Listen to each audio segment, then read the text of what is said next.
C'est la dernière masterclass de cette matinée. On a cavalé, hein, j'ai l'impression, ce matin. On a vu des choses très, très, très variées. On est très heureux d'accueillir... Pardon, je fais... Merci. On est très heureux de les accueillir tous. Et évidemment, vous les connaissez bien, et particulièrement ici. Cette équipe est quasiment née sur la scène d'Omnivore, on peut le dire. Une histoire ancienne, une histoire familiale, une histoire évidemment qui s'inscrit depuis très longtemps dans ce terroir flamand. Et donc ils ont plein de nouvelles aventures à nous raconter, et on est heureux de les accueillir tous les quatre. Florent Laden et sa bande, l'Auberge du Vermont, Beerbuck, Bleu Muck, et tous ces mots bizarres qui viennent des Flandres. Salut à tous. Non, on se check. Allez, salut Camille. Tu me mets un gros vent ou tu veux bien me checker, s'il te plaît? Merci. Faut tout leur demander. Salut Florent. Salut. Comment ça va? Ça va et toi, man? Ça va bien. Vous avez de très très très belles salopettes. Ouais. Enfin toi surtout. Il manquerait plus que tout soit parfait. Ce serait vraiment bizarre. Florent, on peut le dire que tu es un habitué. Oui, depuis...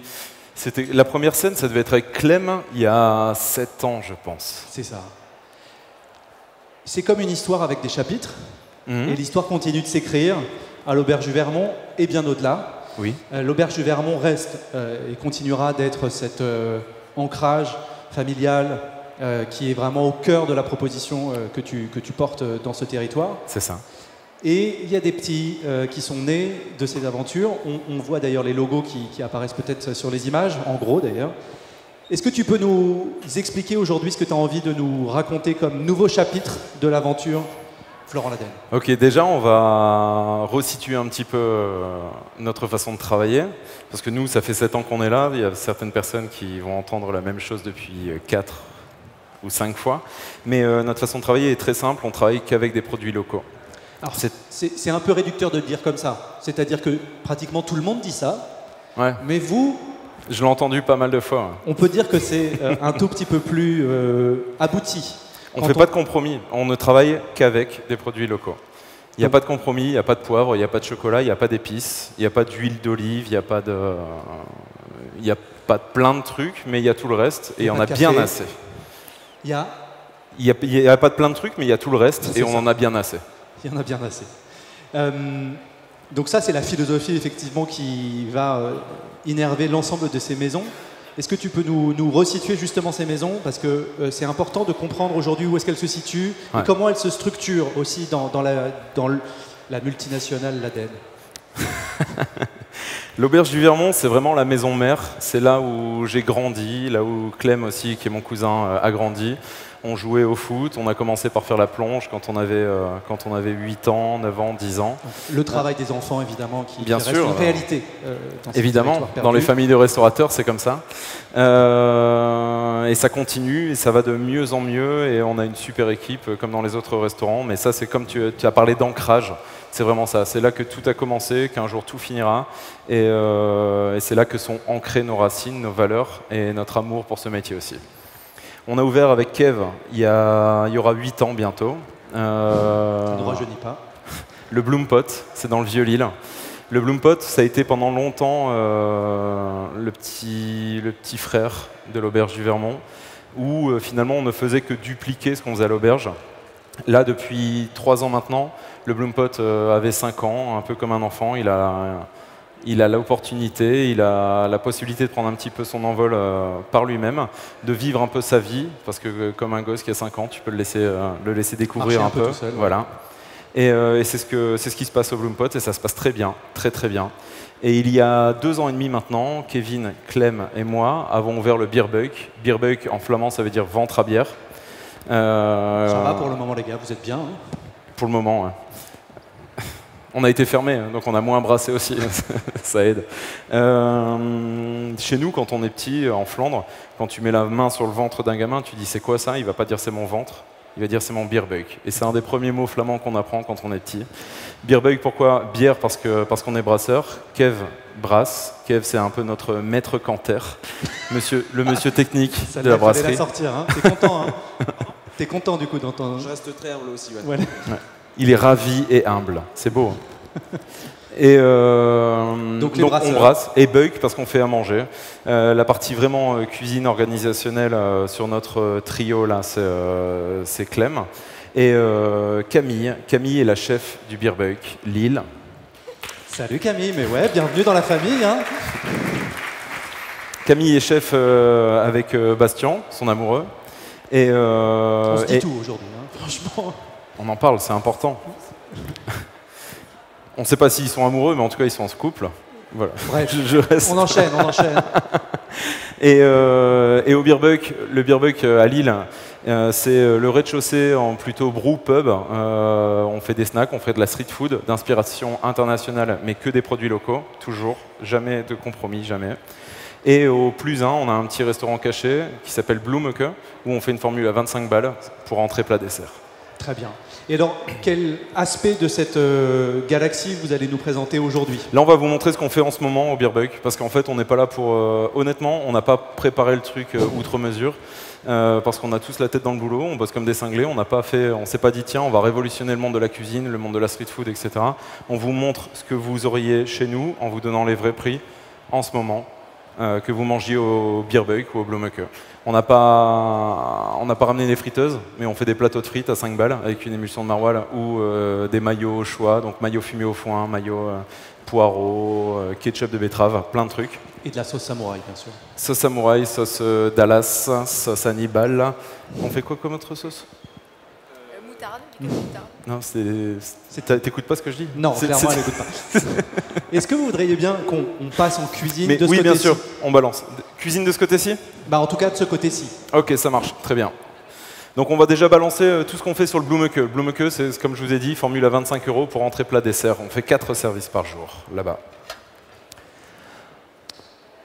Donc, comme je vous ai dit également, on n'est pas là pour révolutionner le monde de la gastronomie, parce que ce serait possible de le faire à 25 balles, mais quand on se fixe autant de cadres, rester accessible, le 100% local, quoi qu'il arrive. Tu veux demander à la bande, là, les trois Stooges, de passer face au public? Non, c'est parce que c'est moi qui leur ai demandé, parce que les logos Beerbug sont dans le dos, donc c'est fort important pour l'image. La multinationale, tout ça, on y arrive. Tournez-vous, s'il vous plaît. Vous voulez bien qu'on passe devant tout le monde? Voilà. Moi, je voulais faire aussi parce que je trouve ça vraiment important. On a vraiment peu d'occasions il y a peu de bonnes occasions de s'exprimer sur des valeurs qui nous sont chères. Aujourd'hui, on sort d'une période où, alors même si on veut tous oublier ça, on a encore les masques, mais on veut quand même oublier tout ce truc. Il s'est quand même passé un truc assez grave et il continue de s'en passer. Le Covid, je suis pas scientifique, je suis pas virologue, mais à ma connaissance, c'est pas un truc qui nous vient de Mars, c'est pas des extraterrestres qui sont arrivés sur Terre qui nous ont posé un truc. Ce qui s'est passé au niveau de l'actualité mondiale, au niveau de l'écologie, c'est pas anodin non plus. On a eu des inondations, on a de plus en plus de grosses inondations, de plus en plus de gros feux, que ce soit en France, dans les pays voisins ou à l'échelle mondiale. Et en fait, aujourd'hui, tu me disais, on a commencé par ça en disant, mais tout le monde dit je travaille des produits locaux, c'est bien, c'est cool. Mais à mon avis, ce qu'on est en train de faire, c'est du greenwashing. On est en train de parler de choses qui paraissent importantes et qui sonnent très bien, mais finalement, qu'est-ce qu'on fait? On attend quoi en fait? Est-ce qu'on va attendre d'avoir vraiment la gueule dans le mur pour changer les choses? Ou on va continuer à dire ouais, je travaille des produits locaux, et finalement, travailler des produits qui font travailler des gosses à l'autre bout de la planète, qui font 7000 km par avion en cale réfrigérée ou en paquebot, on s'en fout, n'importe comment, ils ont fait 7000 km pour nous procurer 10 secondes de plaisir. Nous, on ne veut pas faire ça, ça fait des années qu'on travaille comme ça. L'actualité nous prouve qu'on a fait les bons choix, je ne dis pas qu'on a raison, je ne dis pas qu'on n'est pas légitime pour donner des leçons, c'est vraiment pas ce qu'on veut faire.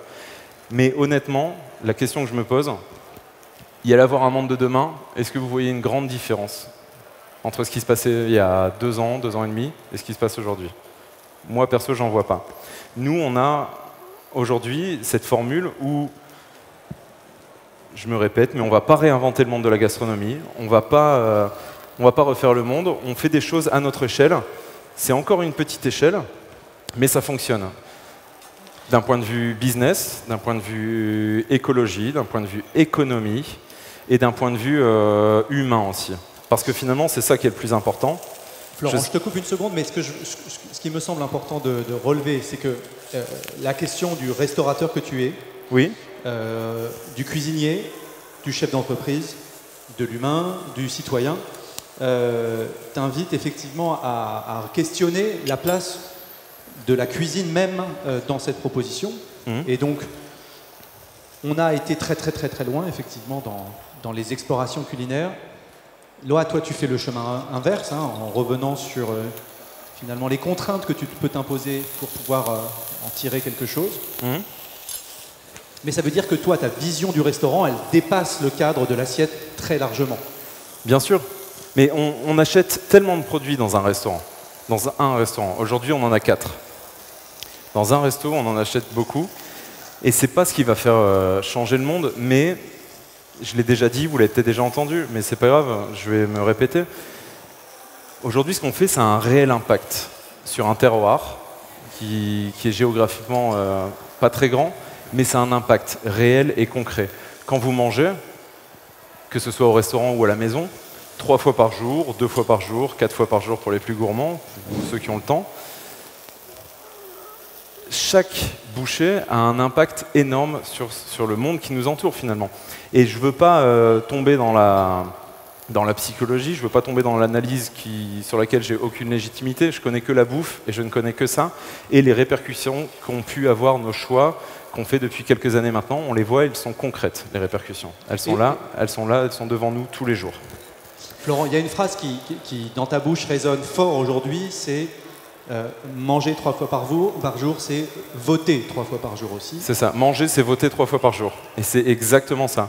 Nous, c'est ce qu'on fait dans nos établissements, c'est ce qu'on a toujours fait et qu'on va continuer à faire. Et c'est porteur. Moi, je vois mes gars qui venaient me livrer il y a 10 ans, ils venaient me livrer avec leur voiture personnelle. C'était des Clio, c'était des petites voitures, elles étaient blindées, voilà. Depuis quelques années, ça a changé. Ils ont pu acheter un moment une camionnette. Et ça vous paraît être des exemples très cons. Mais finalement, c'est tellement la vérité. Donc, ils ont acheté une vieille camionnette qui tombait en panne souvent, etc. Ensuite, ils en ont acheté une nouvelle. Ils ont acheté un Berlingo, Partner et Kangoo. Comme ça, j'ai donné 3 marques, c'est ça. Ils ont acheté ça. Et maintenant, aujourd'hui, que les mecs, quand ils viennent nous livrer, ils ont des gros camions. Parce qu'ils nous livrent à Boskep et à Lille. Mais ça va changer. Et à Blaringhem aussi. Donc, ils ont des gros camions. Rien que ça, c'est des mecs qui ont pu embaucher. Donc, on voit que ce qu'on fait, ça a un sens, ça a un impact, et qu'il se passe quelque chose, en fait, dans notre campagne. Moi, je voudrais pas qu'on minore non plus ce qui est en train de se passer là, parce que ça, c'est quand même gourmand coquin. Hein. On a 4 établissements aujourd'hui. Quand on achète des bêtes, on les achète entières. Là, ici, c'est du canard. On a fait une kefta avec le filet, le magret. Ici, on a toutes les cuisses de canard qui ont été cuites en pressé. Donc, confites. Confites. Littéralement dans leur gras et ensuite dans le gras du canard, c'est ça. Ça ressemble effectivement à un peu une tête de veau ou quelque chose qui... Ensuite pressé. On est vraiment dans la saison du maïs chez nous. Je sais qu'ailleurs en France, ça a commencé il y a bien longtemps, mais chez nous, on en est au balbutiement. Et dans la même poêle, avec le gras du canard, on vient sauter le maïs. Et là, c'est bon, il y en a assez. Et alors, juste, je suis un peu surpris de la cuisson de la kefta, là, si ça tenait qu'à moi, le canard, on le servirait cru tout le temps. Ok, parce que là, elle est vraiment juste snackée. C'est juste snacké, saisi, littéralement à et c'est l'intérieur. bien. Il y a quelque chose que je ne vous ai pas dit, et aujourd'hui c'était difficile, mais en fait toutes ces cuissons-là, au Birbeuk à Lille, on les réalise au feu de bois ou à la friteuse. On a aussi des planchas, on a une petite plancha qui est plus petite que vos 2 plaques à induction ici, elle doit faire presque cette taille. Mais l'idée, c'est vraiment de cuire au feu de bois, de cuire au gras de bœuf. Quand je dis au feu de bois, c'est au feu de bois. C'est pas au charbon de bois qu'on achète, je sais pas où, de l'autre côté de la planète. C'est au bois d'une forêt que je vois depuis que je suis tout petit, à Boskep. C'est le bois du Mont Descas et c'est Jean-Luc, c'est un mec que j'ai toujours connu, qui fait pousser des forêts, qui fait pousser des arbres, grâce à lui, en fait, on a une écodiversité dans les Flandres qui est vraiment sympa. Parce que chez lui, quand vous venez, il y a vous voyez passer des daims, des chevreuils, forcément des écureuils, des lièvres, tout ça. Donc on essaie d'être le plus connecté possible, même si on est aujourd'hui en ville, qu'on sait un peu... Est-ce que tu peux on nous, devient un peu plus citadin, nous expliquer mais voilà. ce que Camille a fait, parce qu'elle est allée beaucoup trop vite, elle Ouais. est beaucoup trop efficace, cette jeune Non mais femme. c'est... En fait, quand je t'ai dit, écoute, on fait exactement ce qu'on fait au Bloemeke. Le Bloemeke à Lille, c'est 120 couverts par jour. Donc elle est sur le rythme, on ne triche pas. Tu veux en parler, Camille? Non mais elle n'a pas de micro, Camille, donc c'est toi qui vas pouvoir le faire. Ok. Donc là, c'est une tomate. Les premières vraies tomates arrivent maintenant chez nous. Oui, bien sûr. Tomates variété ancienne, vraiment qui est mûre à point. On peut en acheter avant, mais elles sont pas folles. Elle est juste servie tiède. Elle a été tartinée d'un ketchup de tomate brûlée au feu de bois. Quand tu dis qu'elle est montée en température légèrement, ça va être, tu vas la mettre au four? Non, ou on elle la est à la température ambiante? Non, on la tient dans le pass, dans le D'accord. chauffe-assiette. Donc, Donc elle sort à 70 degrés. D'accord. On tartine ça d'un ketchup qu'on fait avec de la mélasse de betterave, bio, des Flandres. Les tomates ont été passées au feu de bois, on les laisse vraiment brûler. Et ensuite, on lance le ketchup avec les parties solides. Donc on récupère l'eau de tomate, vous l'avez aussi, donc c'est de l'eau de tomate brûlée, une huile d'herbe et toutes les herbes qu'on peut trouver en ce moment. Donc là, vous avez Oysterblad, Mertensia, c'est en français, ça a le goût d'huître, feuille d'huître, feuille d'huître. Vous avez de la feuille d'huître, vous avez du chiso, vous avez du basilic, de l'œillet d'Inde, tagette. Voilà, on a vraiment toutes les herbes qu'on peut trouver chez Driss aujourd'hui en permaculture, parce qu'aujourd'hui on peut, comme on l'a fait depuis des années de toute façon, mais servir un menu à 25 € entrée plat dessert en utilisant des produits bio, issus de la permaculture, des bêtes élevées en plein air, des vrais produits de qualité. Juste pour essayer, tu parles de ce menu, tu rappelles le prix, ce qui est important pour effectivement donner un cadre aussi. Oui. C'est-à-dire que tous les menus ne se valent pas aussi parce qu'ils n'ont pas le même coût, tout simplement. C'est ça, et les établissements diffèrent aussi, mais en tout cas, dans chacun de nos établissements, ce qu'on veut, c'est rester accessible. Aujourd'hui, on a besoin de quoi? On a besoin de se retrouver. Alors, je suis désolé, j'ai commencé en étant un peu incisif, en disant, mais qu'est-ce qui a changé? Enfin, j'ai pas demandé ce qui avait changé, j'ai juste dit qu'il n'y a rien qui avait changé. Mais même s'il y a des petites choses qui changent, elles sont toujours positives et elles sont nécessaires. Ce qu'il faut comprendre, c'est que là, on serait sur une séquence, une forme d'entrée. Ça, c'est l'entrée. Ensuite, on a le plat de viande. Ensuite, on a le plat de viande qu'on va dresser. On va dresser, ouais. Dès qu'on a une assiette. Ouais, on peut dresser le canard. Je te laisse dresser, Camille, tu fais ça bien mieux que moi. C'est ton menu, hein, Camille. Est-ce que, pendant que Camille dresse, on peut aussi revenir sur cette période où les restaurants étaient fermés? Et toi, tes 4 restaurants, évidemment, ont dû fermer, ou en tout cas ne pouvaient plus accueillir de public. Et tu étais probablement l'un des chefs les plus actifs, malgré tout, pendant cette période? Alors nous, quand on a su, pendant le service, c'est nos clients en fait qui nous ont annoncé qu'on était fermé à minuit, parce qu'on était en service, on ne suivait pas les réseaux sociaux ou les informations.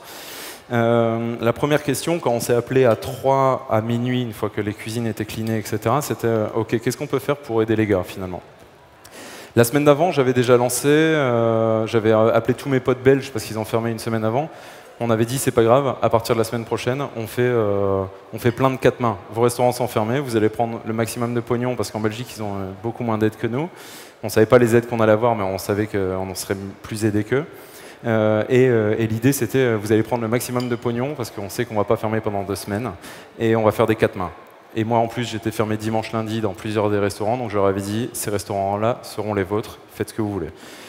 Finalement, ça s'est tombé à l'eau aussi parce que nous, on devait fermer les restaurants. On s'est appelé à minuit, on a dit qu'est-ce qu'on peut faire pour aider un mec comme Driss, par exemple. Driss qui ne travaille qu'avec des restaurateurs. Donc le mardi... C'est votre producteur d'herbe. C'est ça, le premier mardi, en fait, 2 jours après, avec Kev, on a commencé à vendre des paniers de légumes. On en avait pris 120, ça a duré 20 minutes. On a fini par vendre 700 paniers par semaine de légumes. On vendait les farines, les huiles, tout ce qui est produits secs de Stéphanie, que vous allez pouvoir retrouver après sur la scène à 14h avec Stéphane. Attends, je t'interromps une seconde, mais le petit bouillon, le jus, on n'en a pas parlé? Alors, c'est un jus de canard qui est fait avec une gastrique. On a de la mélasse de betterave bio des Flandres, donc du sucre qui n'a pas été cristallisé, raffiné. On ne déglace pas au vinaigre, mais on déglace au jus de coing fermenté. Pourquoi pas au vinaigre? Tu pourrais faire du vinaigre? Bah, oui, on pourrait faire vinaigre, parce qu'on a plein de vinaigre, mais là on avait du coing, et puis canard, coing. Camille. Il a pas suivi, hein. Il suit rien. Si, pourquoi non, je m'occupe un peu des équipes. Alors pourquoi canard coing? Dis-moi. Parce qu'il y a vraiment ce produit local, hein, qui est vraiment le territoire des Flandres, qui permet de vraiment... Canard, coing. Ah, coing, bien sûr. Toi Écoute, merde, on est un peu concentré. C'était ma meilleure blague, ça fait 3 jours que je la prépare. 2 ans qu'on en parle. Merci public. Donc le caramel même le four est content, il rigole là. Ah, mais c'est ça qui est incroyable, c'est ça. Donc gastrique, on caramélise la mélasse, on la déglace au jus de coing fermenté. Merci. On rajoute une brunoise de coing fermenté dans le jus, ça fait un jus très rond, très sirupeux, mais en même temps avec une acidité qui va venir nettoyer le gras qui peut rester dans le pressé de canard, et surtout le côté sucré du maïs. Tu sais, moi j'ai mis mon col vert pour toi. Hein, donc, Cette fois-ci, c'est à mon tour de pas t'écouter, je suis désolé. Bon, c'est très bien, elle était pour vous la blague.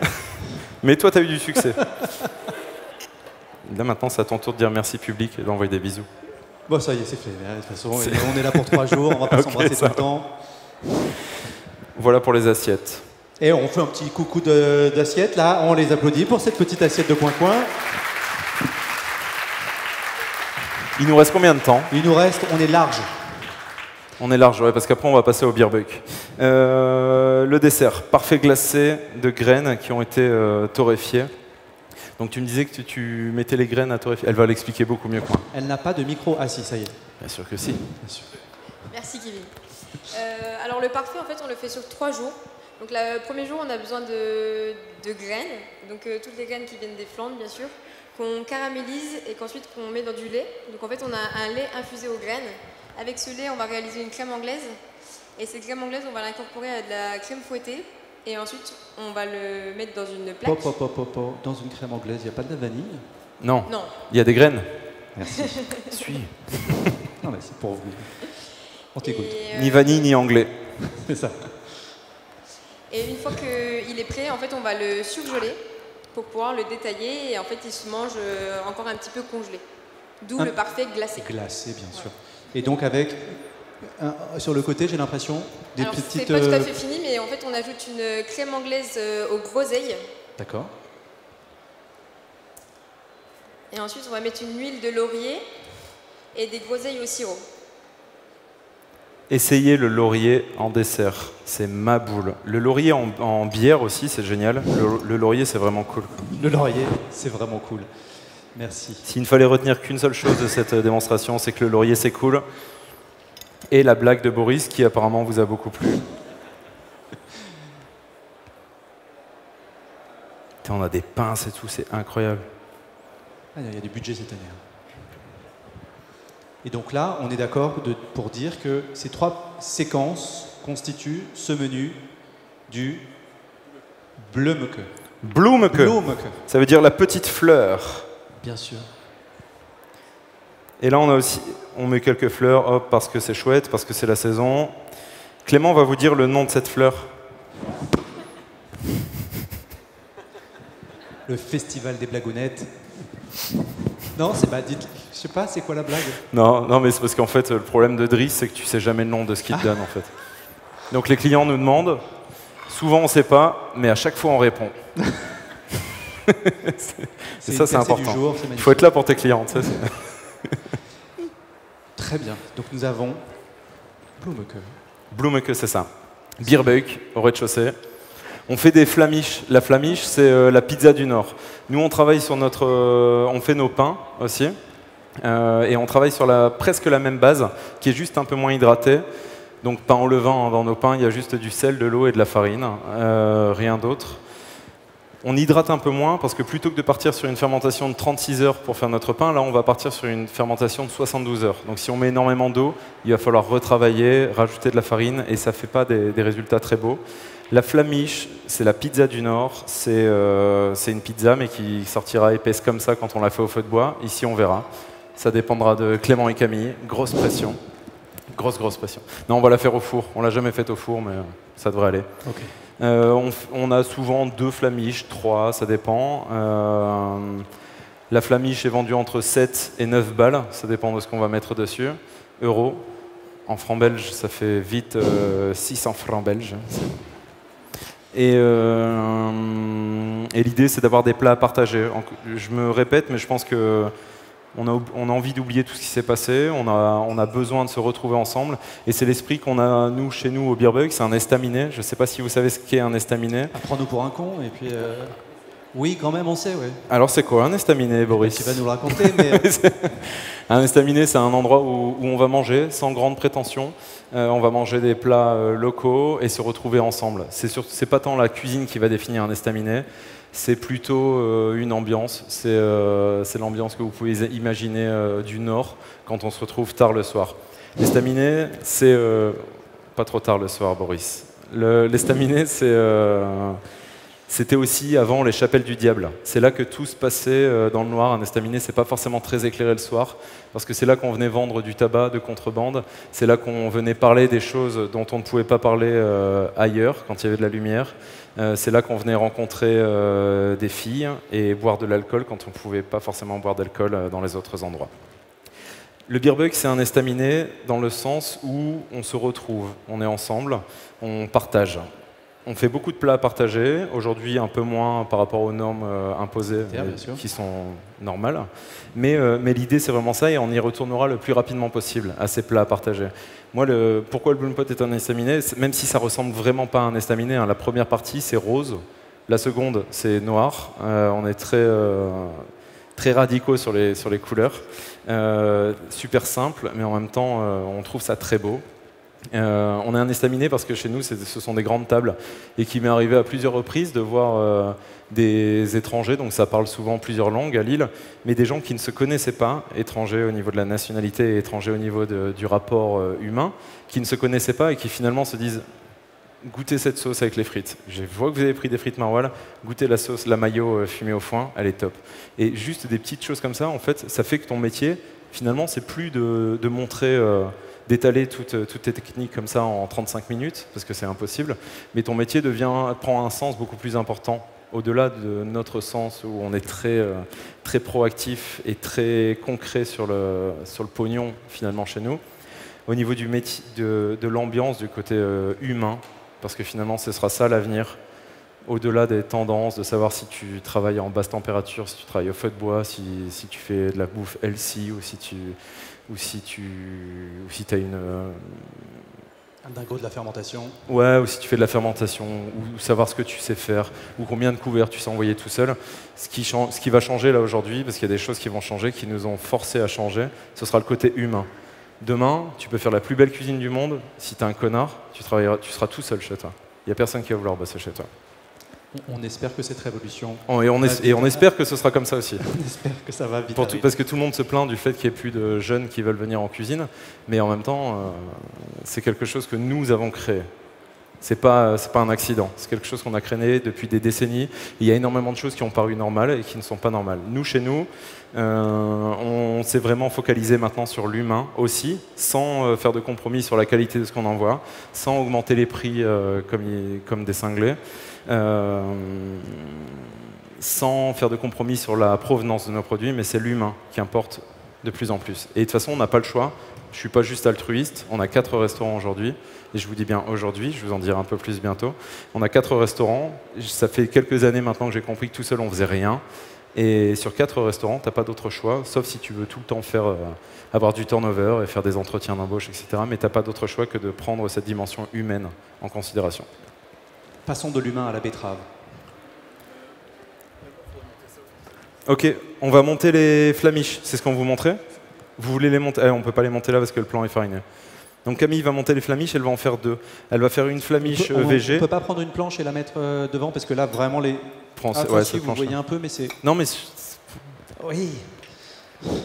Le t-shirt est en vente également quelque part. Hein.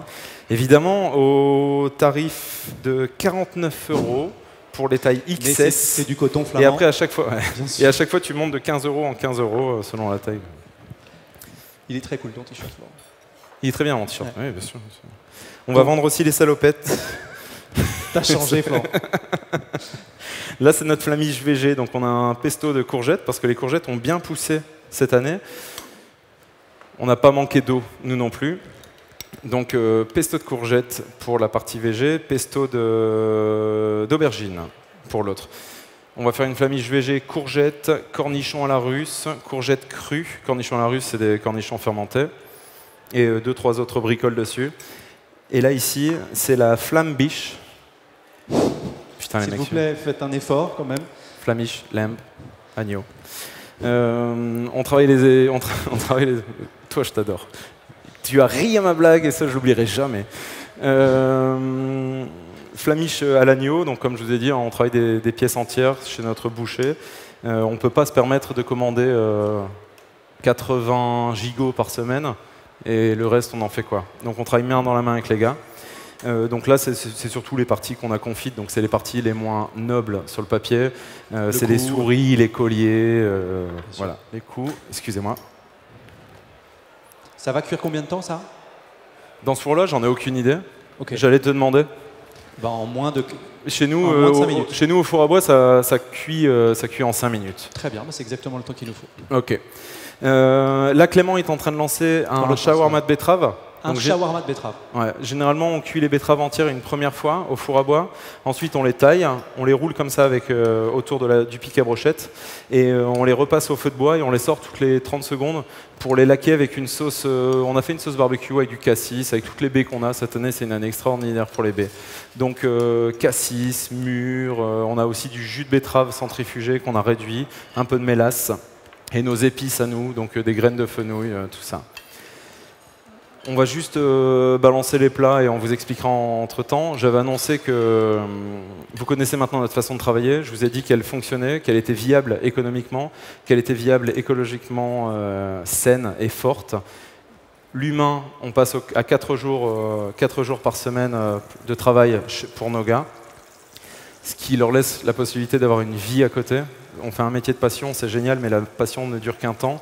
Et dans passion, même s'il y a cette notion et ce rapport à la douleur, c'est pas parce qu'on est en restauration que c'est normal de bosser 60 heures par semaine, d'être payé au lance-pierre et de ne pas savoir les jours de repos que tu as, etc. On fait un métier de service, pas de servitude. C'est un grand monsieur qui a dit ça un jour, il s'appelle Luc Dubanché. Et il a entièrement raison, j'ai entendu ça il y a 7 ans. Et on fait un métier de service, pas de servitude. Ce qu'on veut, c'est que nos gars aient une vie à côté et puissent continuer à bénéficier, on m'a demandé tout à l'heure, mais évidemment de 100% de leur salaire. Ouais, tu travailles que 4 jours par semaine, du coup le gain est modeste, effectivement. Voilà, c'est normal, tu peux pas tout avoir dans la vie. Notre business plan aujourd'hui fonctionne. Et on s'est dit pourquoi on s'arrêterait là. Et on n'a pas trouvé la réponse. Donc en fait, on ne s'arrête pas là. On ouvre 2 autres Beerbuck dans le Nord, début d'année 2022, on va dire. Un à Béthune, un à Dunkerque. C'est quelque chose qu'on a annoncé nulle part encore. J'attendais d'être devant toi, Boris, et devant vous, pour vous l'annoncer. Nos camarades de Béthune et de Dunkerque sont très heureux de l'apprendre. Parce que on ne fait pas ça juste pour nous. L'idée, c'est pas de devenir la multinationale l'ADN. On ne franchise pas. On continue à tout gérer. Je vous ai parlé de Béthune, de Dunkerque. Je vous ai dit que mes fournisseurs livraient déjà à Boskep et à Lille, et que eux, ça les met dans le rouge, parce que leur métier, c'est pas de livrer. Leur métier, c'est d'être maraîcher ou boucher ou céréalier. Donc en fait, on va créer un point central, Béthune, Dunkerque, Lille. Si vous prenez à chaque fois à 40 km de ça, ça fait un triangle des Bermudes. Ouais, je fais un triangle. Je suis super fort en maths depuis que je suis tout petit. Mais ça fait un triangle des Bermudes, et au milieu de ce triangle, il y a Boskep. Donc on fait un point de livraison central. Pour eux, ce sera beaucoup plus simple. Ils auront juste une seule adresse de facturation, ils auront juste ça. Dans cet endroit, à Boskep, on a racheté une vieille usine textile qui appartenait au père de notre pote d'enfance, dans lequel on va faire un atelier de production. Dans cet atelier, on va sortir toutes nos bières, on va sortir notre pain et on va faire les mises en place préliminaires en cuisine, donc les préparations de base. L'idée, c'est pas de faire un picard où on va balancer que des plats finis et que les gars vont juste réchauffer. Mais tout ce qui est chiant, je sais pas s'il y a beaucoup de cuisiniers ici dans la salle, mais tout ce qui vraiment est relou au niveau de l'hygiène, au niveau du stockage. Donc faire des frites, éplucher des pommes de terre, les laver, rentrer les filets de pommes de terre au fond de ton restaurant parce que tu n'as pas mis ta cuisine devant, donc tu as de la terre partout dans ton resto. Tout ça, ce sera fait en amont.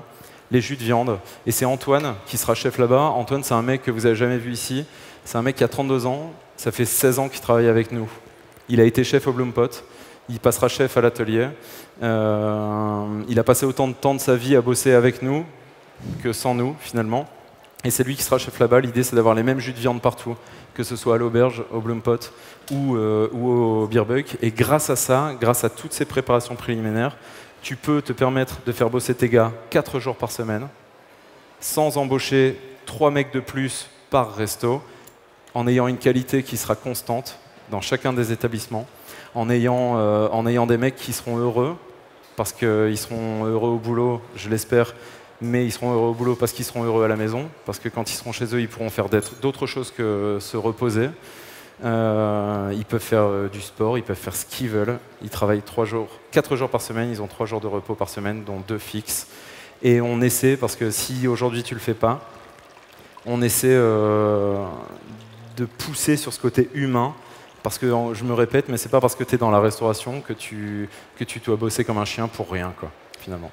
Florent, on peut l'applaudir, parce que cet engagement, on le comprend, il n'est pas qu'un engagement de cuisinier, mais c'est un engagement de citoyen, un engagement aussi d'entrepreneur qui n'a pas peur d'investir, dans tous les sens du terme, d'investir avec ses équipes et d'investir dans des unités de production. J'imagine que pour toi, ça va être aussi un challenge important. C'est un investissement très lourd. On n'a pas de business angel. On fait ça nous-mêmes, avec nos moyens. On fonctionne juste avec des effets de levier. Donc on a une boîte qui fonctionne bien. Grâce à ça, on essaie d'en ouvrir une deuxième, une troisième. C'est comme ça qu'on fait. On pourrait se dire, ouais, les gars, c'est un peu des rêveurs. Alors ok, quand on nous voit, on a des têtes un peu rigolotes, mais on est des excusez-moi, mais on est des putains de bosseurs. On y va, mais on bosse comme des cinglés. Quand mes gars me voient pas dans un de mes restos, c'est pas parce que je suis parti en week-end à Ibiza sur un coup de tête ou que j'avais envie d'aller bouffer chez mon pote à New York. Si je suis pas dans un de mes restos, c'est que je suis dans l'autre. Aujourd'hui, vraiment, entre nous, je suis pas bien parce que j'ai 4 restos qui sont ouverts et je suis dans aucun d'entre eux. Par contre, on finit la prochaine scène et on se casse et on retourne tous bosser. Et voilà, quand on est vraiment sur le truc, on bosse, on donne tout ce qu'on a et en plus ce qu'on n'a pas, surtout ce qu'on n'a pas, comme pognon.